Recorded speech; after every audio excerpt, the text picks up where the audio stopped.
You've probably heard this dumb sentence: if you didn't start in your 20s, you're behind. Let me fix that right now. Your 30s are not too late. They're just different. In your 20s, the advantage is time. In your 30s, the advantage is awareness. In your 20s, you don't know what you're doing, but you have years to make mistakes. In your 30s, you know what life actually costs. You know what rent is, what kids cost, what cars really cost, what debt feels like, how fast money disappears. That is not a disadvantage. That is data. And people who have data can make bigger, smarter, faster changes. So this video is for anyone who's 30 to 39, looking at their accounts and thinking, I should be further ahead. You're not done. You're not even close to done. You just need a 30s strategy, not a 20s fantasy. Let's start by killing the shame. Shame is expensive. Shame makes people hide from their numbers. Shame makes you avoid your banking app, ignore your debt, and tell yourself, I'll start in January. You can't fix what you don't look at. So first rule, no more I'm so behind talk. Behind compared to who? Some influencer with no kids and a $400 rent. A friend whose parents helped with a down payment. Somebody who started working at 18 and doesn't have student loans. Of course their path looks cleaner. Your path is yours. Your 30s are not about having the perfect past. Your 30s are about getting serious about the future. Here's the good news, they don't tell you. Most people build real wealth in their 30s and 40s anyway. Why? Because that's when income usually rises. You've got experience. You can change jobs. You can negotiate. You can add a skill and jump tiers. A 22-year-old making 38K and saving $200 a month is awesome. A 34-year-old making 72K and saving $1,000 a month is also awesome and actually gets to meaningful numbers faster. So no, you didn't miss the boat. You just missed the I can save $50 and TikTok will clap era. Now we're in the grown-up money era. So what does the 30s strategy look like? It has 3 pillars: raise income, raise savings rate, remove chaos. That's it. If you do those 3 for the next 5 to 10 years, you will not recognize your net worth. Let's go one by one. Pillar 1. Raise income. Your 30s are the best decade to do career pivots. You're not brand new, but you're also not so locked in that you can't move. And in your 30s, every $10,000 raise matters way more than in your 20s, because you can throw more of it at investing. So you stop asking, how do I save more from this small paycheck? And you start asking, how do I make this a bigger paycheck? That can mean asking for a raise where you are with actual numbers, not vibes. That can mean switching companies, which is still the fastest way to get a big jump. That can mean learning a skill that pays more in the same industry. That can mean moving from hourly to salary, from back office to client-facing, from generalist to specialist. A lot of people in their 30s are underpaid for their experience because they never left their first real job. You do not have to stay loyal to a company that isn't paying market. Every $300 extra per month that you can free up becomes investing money. Every $1,000 extra per month becomes life-changing money. Pillar 2. Raise the savings rate. People love to talk about the latte and the Starbucks, and yeah, you can cut that, but in your 30s, the big win is not skipping coffee. It's locking lifestyle, so that as your income rises, your savings rate rises too. Lifestyle creep is super strong in your 30s because this is the decade of weddings, daycare, cars, houses, travel, sports for kids, home decor, all of it. If you say yes to all of it at once, you will feel broke even at 90K. So, we're going to use a simple 30s rule. 50% of every raise goes to the future. You get a $400 raise, $200 goes to investing or debt, $200 goes to lifestyle. You get a $1,000 bump, $500 goes to the future, $500 goes to making life nicer. That way you're not stuck in poverty mode, but you also actually build something. If you do that for 5 years, you go from saving $200 a month to saving $800 to $1,000 a month without feeling like you're suffering. Now let's talk numbers so it doesn't sound like motivational talk.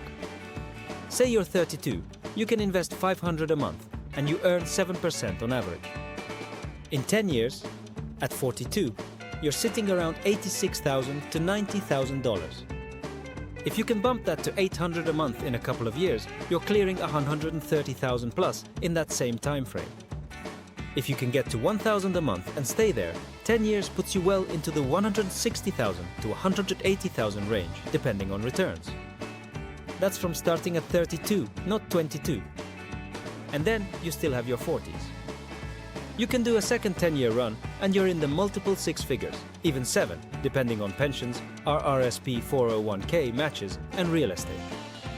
Pillar 3. Remove chaos. This is the 30s tax. In your 20s, you can live a little chaotic. Roomies, random car problems, random moving, not a big deal. In your 30s, chaos is expensive. The reason a lot of 30-somethings feel like they can't get ahead is because every other month something hits. Car repair, kid stuff, medical, travel, wedding, and they don't have a buffer, so they put it on a card or they raid investments. You can't compound if you're constantly resetting to zero. So, in your 30s, your first financial upgrade is not some fancy investment. It's a calm system. 1 month of expenses in checking, 1 to 3 months in savings, sinking funds for predictable stuff, and then investing automatic. You make emergencies rare. You make surprises smaller. You make it so your investments stay invested and your debt stays paid down. That's how 30-somethings build wealth. Not by making genius plays, but by not blowing themselves up.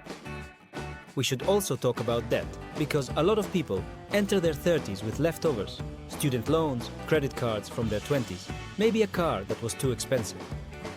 Here's the rule: high interest stuff has to go in your 30s. You can drag a 19% card through your 20s and recover. Dragging it through your 30s kills your progress. So we do 2 lanes at once, minimums on everything, extra on the highest interest, and still invest something. Notice, I didn't say don't invest until your debt is gone. That advice keeps 30-somethings out of the market for 5 years. Do both. Maybe you invest 200 and put 400 extra to debt. Or invest 10% and attack the card with everything else. That way, you're not 38 starting from zero. Now, let's talk career pivots, because this is one of the biggest gifts of your 30s. You actually know what you don't want. You've done jobs you hate. You've seen bosses you don't want to be. You know which tasks drain you. That clarity is powerful. A pivot in your 30s can literally add 20k to 40k in 2 years. Switching from retail to a trade. Getting a cert and moving into IT. Moving from doing the work to managing the work. Moving from public to private sector. Starting a small side service that adds 500 to 1,000 a month. That 1,000 a month invested is what people think you can only get by starting at 18. You can create it in your 30s with a skill upgrade. There's another thing we need to hit. 30s shame around kids and housing. A lot of people are like, I could save and invest more if I didn't have kids or if my rent wasn't so high. Okay, true. But you do have kids. You do have rent. The solution is not to time travel. The solution is to run a tighter, more intentional version of life. Which means your 30s budget has to be clearer than your 20s budget. You don't get to wing it anymore. You need categories: housing, food, transport, kids, debt, future. You need to tell your money what to do on day 1 of the month, not see what's left on day 28.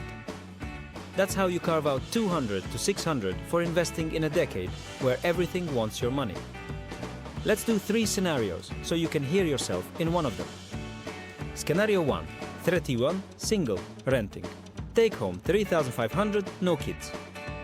You are not late. You actually have a great runway. Goal: get rent and car under 1,600 total, live on 2,400, invest 600 to 800. Get to 10k in 18 months, 50k in 6 to 7 years, 100k in under 10 if you stay consistent. That's totally doable. Scenario 2. 35, married, 2 kids, 1 income 5,200 take home, high rent. you feel behind.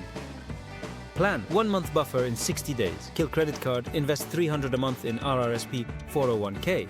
Partner picks up part-time or side income for $400 to $600. That extra goes straight to investing or debt. You won't move as fast as scenario 1, but you will move. And moving beats wishing. Scenario 3, 38, career not paying enough, debt 12k, almost nothing invested. You still have 20 to 30 working years ahead of you. That is not late. That is half time. Plan 12 to 18 month career upgrade sprint. Get a cert, switch roles or switch companies to raise income by $800 to $1,200 a month. While you're doing that, minimum investing $150 to $200 so you don't lose the habit. Once income jumps, push investing to $500 to $1,000.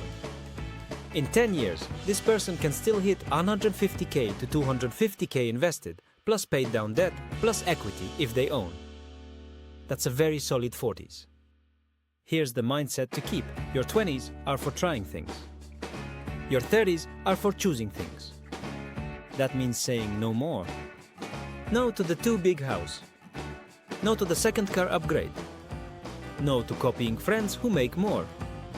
No to being ashamed to take a higher paying job in a less cool industry. Your 30s are not too late, but they are too important to waste on lifestyle creep. Last thing, don't let "I started late" become your personality. Late compared to who? You have time. Even if you're 39 and you start at 40 and you invest $1,000 a month for 20 years at 7%, that's $520,000 plus by 60, not counting any employer match, not counting any raises.